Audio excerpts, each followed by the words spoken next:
Oh, no sooner that I think I'm out of APS-C, they keep pulling me back in. Oh my gosh, have we ever been spoiled for options with cameras? If you've been around the channel for any length of time, you already know I love APS-C. It's where I am at home with cameras. I really enjoy them. They're fun. They have new features like we got with the product showcase mode and a bunch of other cool stuff. For the longest time, since 2019 to be specific, we have not had like a really true new line stuff APS-C camera until the FX30 came out, and that's a long time to wait until the A6700 Rumors dropped recently, and it's supposed to be coming out around July or August. So we already talked about all the specs in the previous video, so I'm not going to rehash that point. You've probably already been on Sony Alpha Rumors looking at all the stuff, but I'll put links in the description so you can find it. But what we're looking at is a mix of an FX30 and a ZV-E1 mashed together into the A6700, which honestly brings all the stuff that we wanted in an A7000 series cameras that was rumored a long time ago, which probably was just the fabled camera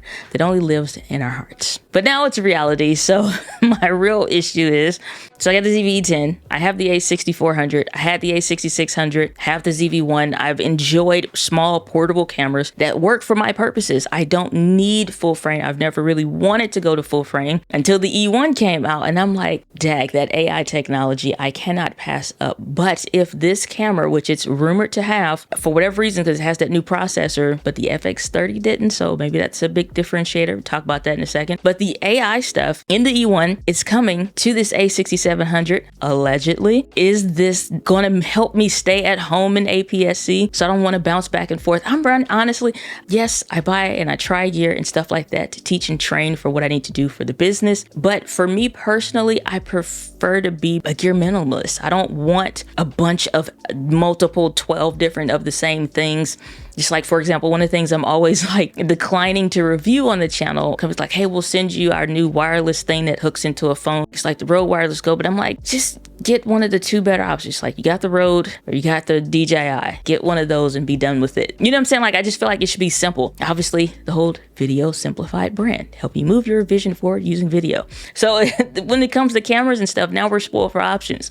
It isn't as big of a ceiling as it used to be with all of the camera brands and stuff like that. And I'm not going to talk about like comparing one brand, like, you know, you can get the Canon this and you should get the Panasonic this and the Fuji this. And it's like, find what lane and what family of cameras you want to stick with, because honestly, that's where all the magic happens, is when you get in a lane of a camera. For me, that's Sony. I think it just fits the bill best for what content creating entrepreneurs need, and obviously have the photography, videography lines, but it's finding those home of cameras that really do well for both. A6700 does that for a lot of reasons. But my question is going to be, at the end of the day, what's the catch? Because FX30 is about $1,800, ZV-E1 $2,200. Pricing, it's either going to be a $1,200 to $1,300 range. That's the lower end of that $1,000 range. If it doesn't have all of the FX30 like cinematography stuff, which it probably may not be the same sensor. It could do it, but it probably just won't, because it'll be more of a hybrid body. I don't really care about any of the photography stuff. Anything it has in there that's great. Obviously, hopefully like an A74 EVF and things kind of move over into that camera. And we get the wheel dowel, so a better and bigger body design to help dissipate heat. But that's a big question. The E1 does have overheating issues presently. Could this be fixed in future firmwares? Probably yes. In 4K 24p, which is what I shoot in, I don't have that issue. It'll probably be okay for my applications. That doesn't mean it'll be great for everybody else. But like when you look at video podcasts and you're looking at live streaming, recording your talks, workshops, stuff like that, videos like this for like long shoot days where you're recording a lot of videos back to back, is the camera going to overheat, and are you going to have those issues? My difference in thinking between the E1 and the A6700 difference would be the E1 is more of a creator-centric camera. I'm not seeing like where it's like some A7S or A7R body style where it's built to kind of take a beating. It kind of has like that ZV-ish body style, hence the ZV line. But the A6600 had that more hybrid approach. It was a bit more durable, didn't have like weather sealing, but it had like some weather resistance. This A6700 hopefully has that same kind of weather resistance, or something like that. Again, because of heat, maybe not so much. But I think the body will be better. But again, will we have issues with the overheating, or will they cripple some of the higher end, even though it can do like 4K 60 120? Will those be with crops? I think the 4K 60 will be fine. I think the 4K 120 will be what they say, which is the 1.19 times crops or something like that. But it's like, what's missing? What is it going to have? Are you going to pull an A7S III, FX3 kind of thing where it's only a small difference in the price, or should it be drastically different? I'm thinking maybe a $1,300 price range, and then the A6600 drops from that price, hopefully. But that's honestly wishful thinking. I think it probably would be like a $1,500 price tag at least, and anything lower than that is amazing. For me personally, and if you've been around the brand, you know the highest award known to man is the Bee's Knees Hall of Fame. Presidents and congressmen, other country leaders have desired to win the Bee's Knees Hall of Fame award. And it's only awarded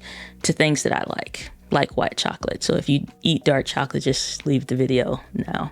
I'm thinking the same thoughts that most of you guys are thinking. I already have my lenses. I already have all the stuff that I want. If it has like the FZ100 battery, which the codec, the specs, all the stuff from what the FX30 needs are already in this camera. Both the E1 FX30 has the FZ100 battery. It's this bigger battery design. It should have that. And it should have stuff like product showcase mode. So I don't have to block my face like I just did, because it's not on right now, where you can hold it up and it automatically focuses to whatever the device is or the thing is you're holding up. And is that asking a lot? Yes. But at the same time, look across the camera market. We're spoiled for options. As content creating entrepreneurs, we have Canon R8 cameras and R7 cameras. Doesn't matter if you want to go like full frame or APS-C. Panasonic S5 Mark II, which is a lot of people are talking about and considering going to. And then Fuji honestly has been crushing it from a video specs perspective, and just from a lot of other reasons already for a really long time. It's really just waiting for your ideal line of cameras, and then that brand that you want to stay with, do it. And I talked about this at the very beginning, that we've been waiting a really long time from the A6600 up until now. I don't want to wait that long again. I just don't. I don't want to get something else like a ZV-E10 Mark II, whatever it would have. It probably will not have even close to any of the stuff that I'm talking about now. So, okay, we know we're going to wait a long time to have the camera. I've had my A6400 since 2019. Like I said, I don't want to wait that long before you really have a camera that doesn't just have a couple other things, but like significant changes like we saw with the FX30. And I'm hoping that whatever I buy right now will kind of carry me for the next several years. I don't think you should have to buy a camera every few years, but I'm always going to cover it because it makes sense for whoever's just now getting into the game, or maybe you bought the wrong thing and you do need to invest in the right gear. So there's always those two dichotomies in this situation across the channel. But as for me and my house, I would prefer to stay with APS-C if possible. My only concern is I really don't have the faith that it's going to continue to get updated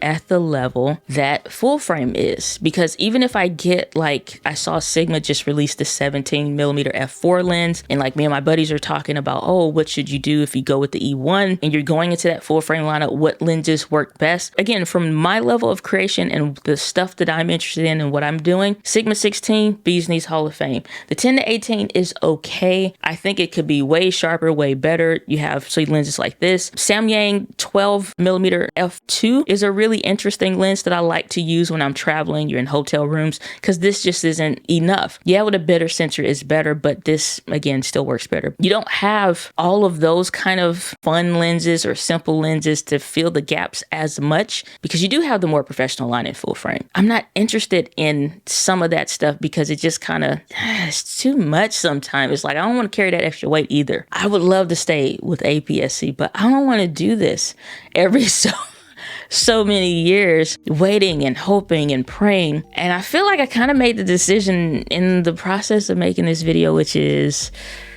even though the A6700, again, this is just for me, is probably going to hit my Bee's Knees Hall of Fame for APS-C and what it can do, and the FX30 as well, I wouldn't need to upgrade those cameras for a long time. But we're probably going to see other full frame cameras come out, like an A7 IV, and I don't know if we'll ever see an A7 that has new camera. Like, that was a long time to upgrade too. But it's like we see faster updates, upgrades, and new features along the full frame lineup than we do the APS-C lineup. And while I think that will probably forever be a good lineup for content creating entrepreneurs, I'll probably always have a camera or cover the cameras at least. I think for me personally, moving forward, even though that freaking A6700 is going to come out in a couple months and I'm going to probably want to and probably even lean on it when I'm in the office, I just think it makes sense at this point to go ahead and still move to full frame, because I just don't see them updating this lineup like that. Other ZV cameras may come out, but I just don't think it's going to do all of what full frame in the future can do.